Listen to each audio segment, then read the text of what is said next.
Hello बच्चों, आज हम लोग क्लास 5 का एसएसटी डिस्कस करेंगे। आज जो हम लोग को चैप्टर पढ़ना है उसका टाइटल है Indian government constitution and parliament. तो हम लोग आज पूरे इंडियन गवर्नमेंट का जो सिस्टम है, जो इसका एडमिनिस्ट्रेशन है, इसके बारे में स्टडी करेंगे। देखिए, इस चैप्टर में मुख्य रूप से जो पॉइंट्स हम लोगों को देखना है वो 3 पॉइंट्स है। ठीक है, 3-4 पॉइंट्स है, जिसमें फर्स्ट है हम लोग का गवर्नमेंट ऑफ इंडिया। यानी हम लोग फर्स्ट पॉइंट में ये जानेंगे कि गवर्नमेंट क्या होता है और गवर्नमेंट ऑफ इंडिया क्या है। सेकेंड पॉइंट ऑफ व्यू है हमारा द कॉन्स्टिट्यूशन ऑफ इंडिया, यानी कि भारत का संविधान। तो भारत का संविधान किस तरह से निर्मित हुआ, इसका क्या क्या प्रोसेस रहा, और कुछ यादगार स्मृतियों के बारे में हम लोग जानने की कोशिश करेंगे। हमारा थर्ड पॉइंट है द पार्लियामेंट। हम जानते हैं कि इंडियन कॉन्स्टिट्यूशन जो है वो एक पार्लियामेंट की सहायता से इम्प्लीमेंट किया जाता है, जिसमें कि 2 हाउसेज होते हैं, एक अपर हाउस और दूसरा लोअर हाउस। तो आज हम लोग दोनों ही हाउस का स्टडी करेंगे। और उसके बाद नेक्स्ट है fourth point, prime minister and cabinet. आप जानते हैं कि इंडियन गवर्नमेंट में एक प्राइम मिनिस्टर का पोस्ट क्रिएट किया गया है, उनके साथ एक कैबिनेट होता है, वो कैबिनेट के चीफ होते हैं और पूरा कैबिनेट के साथ काम करते हैं, जो एग्जीक्यूटिव बॉडी में आता है। आप लोग के हैं, तो ये सब पूरे पॉइंट्स को हम लोग डील करेंगे इस चैप्टर में। लेकिन उससे पहले हम लोग कुछ कीवर्ड्स जान लेते हैं जो इस चैप्टर के रिलेटेड है, ताकि हमें सुगमता पूर्वक यह चैप्टर समझ में आ सके। आइए कुछ वर्ड्स देखते हैं। देखिए, हमारा फर्स्ट वर्ड है कॉन्स्टिट्यूशन। कॉन्स्टिट्यूशन का मतलब होता है संविधान। ठीक है, आगे हम लोग अभी जिक्र करेंगे इसका। नेक्स्ट है हमारा एग्जीक्यूटिव। एग्जीक्यूटिव मीन कार्यपालिका, लेजिस्लेटिव मीन विधायिका, जुडिशरी न्यायपालिका, लॉ मीन्स कानून, आर्टिकल अनुच्छेद, पार्ट भाग।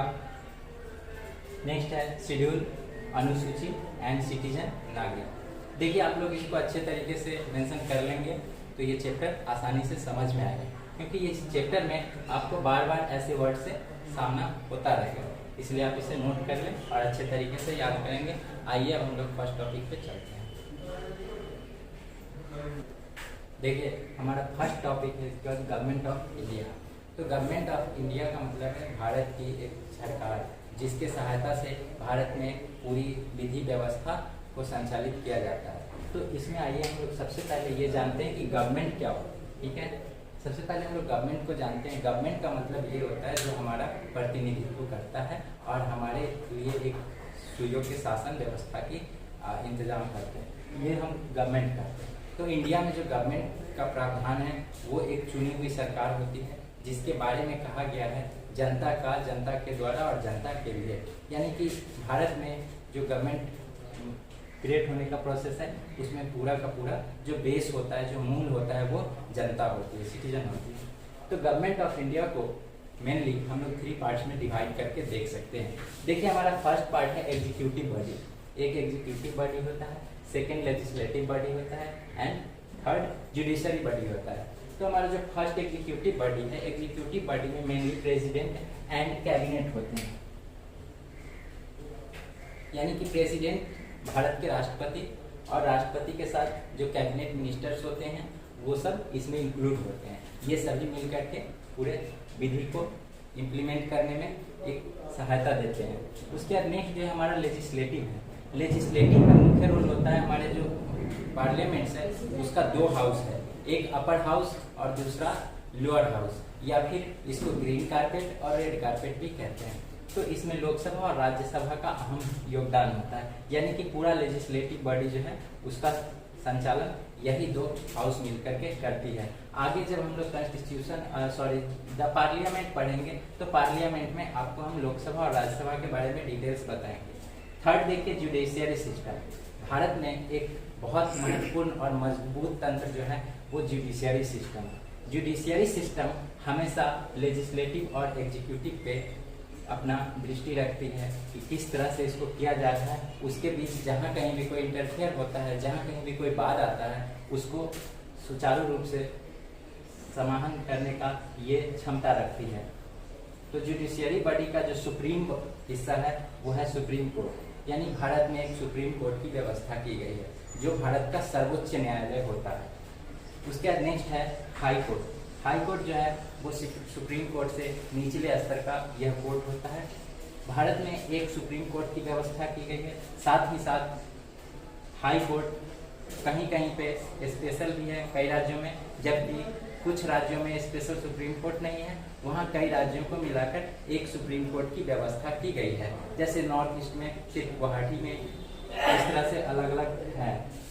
उसके बाद नेक्स्ट है आपका डिस्ट्रिक्ट कोर्ट। डिस्ट्रिक्ट कोर्ट जो है यह लोअर कोर्ट कहलाता है। यह सबसे निचली अदालत है, यानी कि किसी भी तरह का जब वाद होता है तो उस वाद में डिस्ट्रिक्ट कोर्ट की कोई भी फैसले को हाई कोर्ट में चुनौती दी जा सकती है। यानी हम लोग हाई कोर्ट जाके चैलेंज कर सकते हैं डिस्ट्रिक्ट कोर्ट को, या फिर हाई कोर्ट के फैसले से भी अगर हम सेटिस्फाइड नहीं होते हैं तो फिर हम उसको सुप्रीम कोर्ट में चैलेंज कर सकते हैं। लेकिन यदि सुप्रीम कोर्ट के फैसले से हम संतुष्ट नहीं हैं या हैं, लेकिन हमें इसके फैसले को मानना पड़ता है, हमें मानने के लिए बाध्य होना पड़ता है। ऐसी भारत की संविधान है और जुडिशियरी की यह एक आस्था है कि supreme court is a supreme body of India. तो बच्चों, मुझे उम्मीद है कि आप लोग गवर्नमेंट ऑफ इंडिया का ये सेक्शन समझ गए होंगे। अब आइए हम लोग नेक्स्ट सेक्शन को देखते हैं। नेक्स्ट टॉपिक देखिए हम लोग का है कॉन्स्टिट्यूशन ऑफ इंडिया। कॉन्स्टिट्यूशन का मतलब हम आपको कीवर्ड्स में बताए हैं कि क्या होता है, संविधान। देखिए, इतने बड़े राष्ट्र को, जैसे कि हम लोग जानते हैं कि भारत अगर एरिया के अकॉर्डिंग देखा जाए तो वर्ल्ड में 7th कंट्री है। तो इतने बड़े देश में एक जगह से पूरे एडमिनिस्ट्रेटिव व्यवस्था को देखना, लीगल व्यवस्था को देखना थोड़ा कठिन कार्य होता है, या फिर सबको समान रूप से देखना इतना डाइवर्सिटी कंट्री में काफ़ी मुश्किल होता है। तो इससे निजात पाने के लिए क्या किया गया, एक कॉन्स्टिट्यूशन डिजाइन किया गया। इस कॉन्स्टिट्यूशन को डिजाइन करने में भारत के जो तत्कालीन समय के बुद्धिजीवी लोग, सामाजिक कार्यकर्ता और कुशल नेतृत्व करने वाले लोग सब थे, उन्होंने इसमें अपना योगदान दिया और तब जाकर के संविधान को तैयार किया गया। पूरे संविधान को तैयार करने में लगभग 2 वर्ष 11 माह और 18 दिन लगे थे। इस पूरे संविधान की जो प्रक्रिया है, इसके बारे में कहा जाता है कि भारत की संविधान दुनिया की सबसे बड़ी लिखित संविधान है। संविधान को 26 नवंबर 1949 ईस्वी को एडॉप्ट किया, ठीक है। 26 नवंबर 1949 को हमारा संविधान बनकर के तैयार हुआ और भारतीय संविधान सभा ने इसको स्वीकृति दी कि हाँ, ये संविधान भारत के विधि व्यवस्था के अनुकूल है, भारत के जनता के अनुकूल है और जनता इस संविधान के अनुकूल है। तो इस तरह से संविधान जब हमारा 26 नवंबर 1949 को बनकर के तैयार हो गया, तब इसे पुनः 26 जनवरी यानी 26 जनवरी 1950 को इसे भारत में इम्प्लीमेंट कर दिया गया। यानी यहाँ पे क्या होता है, इस दोनों डेट में आपको कंफ्यूजन है।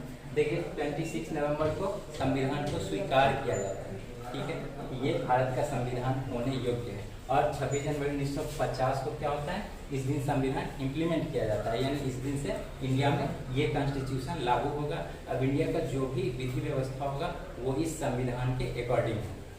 तो इस तरह से हम लोग कॉन्स्टिट्यूशन का एक यात्रा पूरा समझ गए और कॉन्स्टिट्यूशन को समझने में आपको मदद मिलेगा। अब आइए हम लोग अपना नेक्स्ट टॉपिक देखते हैं। देखिए, नेक्स्ट है हमारा द पार्लियामेंट। इंडिया का जो पार्लियामेंट्री सिस्टम है वो कुछ इस प्रकार का है। देखिए, प्रेसिडेंट, राज्यसभा एंड लोकसभा। राज्यसभा को एक अलग नाम अपर हाउस के नाम से भी जाना जाता है, ठीक है। उसके बाद लोकसभा को लोअर हाउस के नाम से भी हम जानते हैं। कोई भी जो विधि का निर्माण किया जाता है या कानून बनाया जाता है, उसे पहले क्या किया जाता है कि लोकसभा या राज्यसभा में लाया जाता है। लोकसभा अपने यहाँ से इसे बहुमत से पारित करके और राज्यसभा को रेफर करती है। उसके बाद फिर जब राज्यसभा में कानून पारित होता है तो ये प्रेसिडेंट तक पहुँचता है। उसके बाद प्रेसिडेंट की फाइनल कंसेंट होती है कि प्रेसिडेंट यदि उसे एक्सेप्ट करते हैं, उसे सही मानते हैं अपने एनालिसिस के बाद, तो उसे मान लिया जाता है और वो सिग्नेचर कर देते हैं। जब प्रेसिडेंट का सिग्नेचर हो जाता है, उसके बाद कोई भी जो अमेंडमेंट है, कोई भी जो रिटन कंसेप्ट है, वो भारत का विधि बन जाता है, यानी भारत का कानून बन जाता है। तो इस तरह से ये इंडियन पार्लियामेंट्री सिस्टम है। राज्यसभा और लोकसभा में अलग अलग सदस्य होते हैं। अभी हम प्राइम मिनिस्टर एंड कैबिनेट को जब स्टडी करेंगे तो उसमें आपको बताएंगे। ये इससे हम थोड़ा सा राज्यसभा का इंट्रोडक्शन आपको बता दें। देखिए, सबसे पहले प्रेसिडेंट जो है ये इलेक्टेड पर्सन होते हैं, यानी कि इनका चुनाव होता है। इनके चुनाव में विधानसभा, विधान परिषद लोकसभा और राज्यसभा के जितने भी चुने हुए सदस्य होते हैं, इलेक्टेड मेंबर होते हैं, वो वोटिंग करते हैं। यानी कि इनके इलेक्शन में एक आम आदमी वोट नहीं डाल सकता है, जो चुना हुआ हो वही डाल सकता है। तो प्रेसिडेंट का इलेक्शन होता है, प्रेसिडेंट बनते हैं। इनके लिए कुछ एलिजिबिलिटी क्राइटेरिया रखा गया है, जैसे तो एक प्रेसिडेंट बनने के लिए 35 ईयर्स एज होना चाहिए, है ना।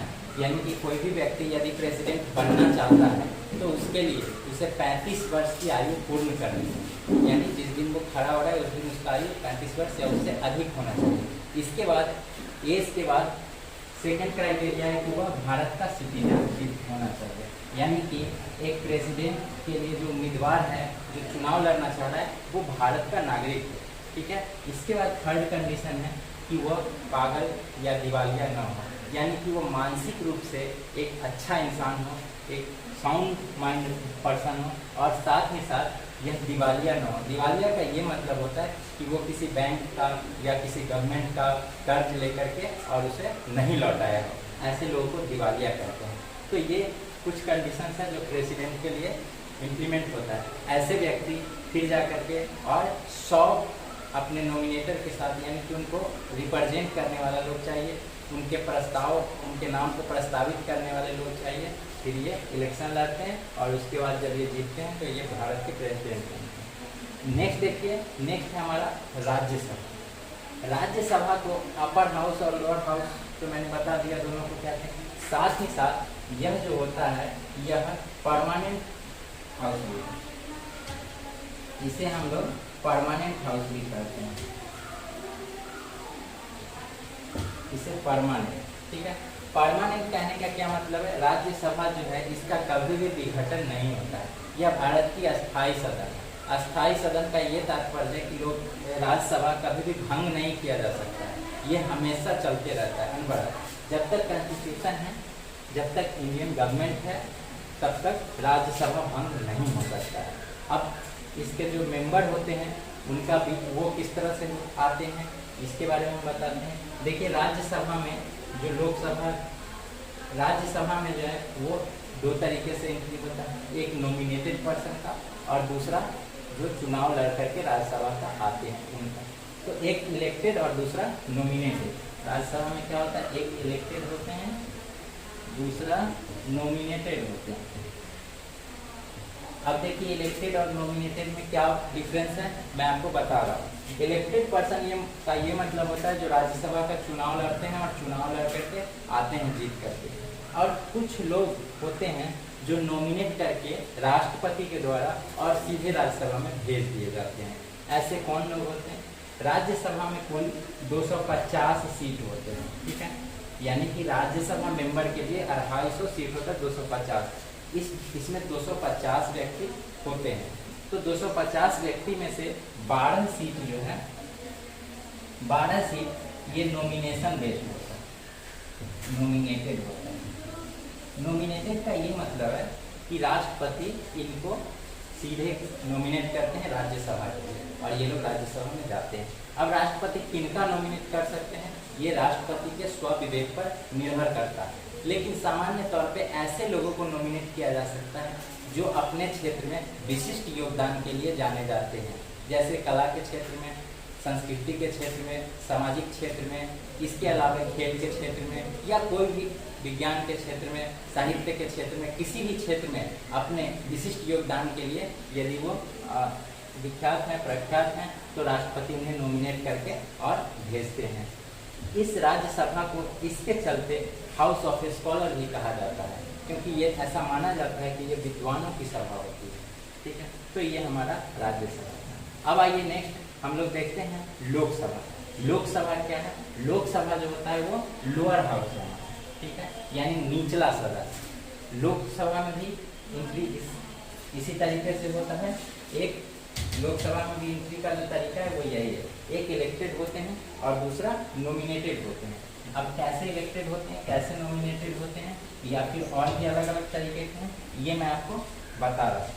प्रेजेंटली लोकसभा में लगभग 552 सीटों की जगह है, यानी 552 लोग अलग अलग कंस्टिट्यूएंसी से, अलग अलग क्षेत्र से चुन करके यहाँ पे आते हैं। इस 512 में 20 सीट जो है वो यूटी का होता है, ठीक है। 20 सीट यूटीज के लिए होता है, 2 सीट एंग्लो इंडियन के लिए होता है, एंग्लो इंडियन, साथ में 2 सीट जो होता है वो नॉमिनेटेड, ठीक है। यानी कि 552 सीट में 20 सीट जो है यूनियन टेरिटरीज में होता है। जैसे भारत में यूनियन टेरिटरीज है, दिल्ली है, दमन एंड दीव है, जम्मू एंड कश्मीर है, पुडुचेरी है, तो ये सभी स्टेट के लिए 20 सीट आरक्षित किए गए हैं। साथ में 2 सीट एंग्लो इंडियन पर्सन के लिए है कि 2 सीट पे एंग्लो इंडियन ही आ सकते हैं, कि जगह कोई दूसरा अलाउ नहीं है। उसके बाद 2 सीट जो है वो नॉमिनेशन करके राष्ट्रपति के द्वारा भेजा जाता है। इसमें चुनाव की एक प्रक्रिया है जिसे हम लोग लोकसभा इलेक्शन कहते हैं। यह लोकसभा अस्थायी सदन होता है भारत का, क्योंकि यह हर 5 साल बाद स्वयं व स्वयं विघटित हो जाता है। यानी मान लिया जाता है कि लोकसभा भंग हो गया। कभी कभी ऐसी भी स्थिति आती है कि लोकसभा को बीच में भी भंग कर दिया जाता है, जैसे अविश्वास प्रस्ताव लाकर, जिसे हम लोग नो कॉन्फिडेंस वोट कहते हैं। तो नो कॉन्फिडेंस वोट से भी लोकसभा को भंग कर दिया जाता है। तो लोकसभा एक अस्थायी सदन है, यह राज्यसभा की तरह परमानेंट नहीं है। इसमें हर 5 वर्ष बाद इलेक्शन होंगे, जो भी सदस्य हैं वो रिटायर हो जाएंगे, फिर नए सदस्य चुनाव लड़के आएंगे। अगर वे सदस्य भी दोबारा रहना चाहते हैं तो उन्हें भी चुनावी प्रक्रिया से होकर के तब लोकसभा तक पहुंचना पड़ेगा। तो बच्चों, ये आपका पूरा पार्लियामेंट्री सिस्टम था। अब आइए हम लोग next prime minister and cabinet का स्टडी करते हैं। देखिए, प्राइम मिनिस्टर एंड कैबिनेट में कुछ नहीं है, ये बहुत ही सिंपल कॉन्सेप्ट है। अभी तक आपने जितना चीज़ पढ़ा है उससे इसका कॉन्सेप्ट काफ़ी क्लियर हो जाएगा आपको। देखिए, भारत में एक प्राइम मिनिस्टर का पोस्ट क्रिएट किया गया, ठीक है, कि भारत का जो संसदीय प्रणाली है उसमें एक प्रधानमंत्री होगा। ये प्राइम मिनिस्टर क्या होता है, जो लोकसभा में इलेक्शन होते हैं लगभग 552 सीट पे, 552 में जो क्या एक गठन किया जाता है पूरे, जो यहाँ पे सांसद जीत करके पहुँचते हैं यानी मेंबर ऑफ पार्लियामेंट होते हैं, वे खुद में से यानी टोटल सिटिंग कैंडिडेट से अपना एक लीडर को सिलेक्ट करते हैं। तो ये जो लीडर होता है ये प्राइम मिनिस्टर कहलाता है। प्राइम मिनिस्टर के लिए ऐसा आवश्यक नहीं है कि वो सिर्फ बहुमत दल का नेता हो, ऐसी बात नहीं है। उसे अपोनेंट भी अपना बहुमत दे करके नेता चुन सकता है, तो यह आवश्यक नहीं है। दूसरी बात, यह भी आवश्यक नहीं है कि प्राइम मिनिस्टर लोकसभा का सदस्य हो, यानी कि वो लोग अगर प्रधानमंत्री बनने जा रहा है तो यह इसेंशियल नहीं है कि वो लोकसभा का सदस्य हो। वो राज्यसभा का सदस्य भी है अगर, तो प्राइम मिनिस्टर के लिए एलिजिबल है। नेक्स्ट देखिए, कैबिनेट। कैबिनेट जो है ये प्राइम मिनिस्टर के लीडरशिप में एक कैबिनेट का गठन किया जाता है। कैबिनेट के अंतर्गत भारत में जितने सारे उपकरण हैं भारत सरकार के, उसके लिए मिनिस्टरों को चुना जाता है। जैसे रेलवे है, जहाजरानी है, ठीक है, इंडस्ट्रीज है, इस तरह से जितने भी सेक्टर्स है, दूरसंचार है, सभी के एक एक मंत्री होते हैं, मिनिस्टर होते हैं। उन सभी मिनिस्टरों का जो ग्रुप होता है उसे हम लोग कैबिनेट कहते हैं, और प्राइम मिनिस्टर के संचालन में इस कैबिनेट की देख रेख होती है। तो ये हमारा कैबिनेट का कॉन्सेप्ट है। तो बच्चों, इस तरह से हमें उम्मीद है कि आप लोग को ये चैप्टर अच्छे तरीके से समझ में आ गई होगी। हम लोग इस चैप्टर को स्वयं कोशिश करेंगे फिर से पढ़ने का। आप बुक को 1-2 बार पढ़िएगा, आपको अच्छे तरीके से समझ में आ जाएगा। उसके पश्चात बुक इस चैप्टर के एंड में जो एक्सरसाइज दिया हुआ है आप लोग उसको करने का कोशिश करेंगे, साथ ही साथ इसका असाइनमेंट भी करेंगे। धन्यवाद।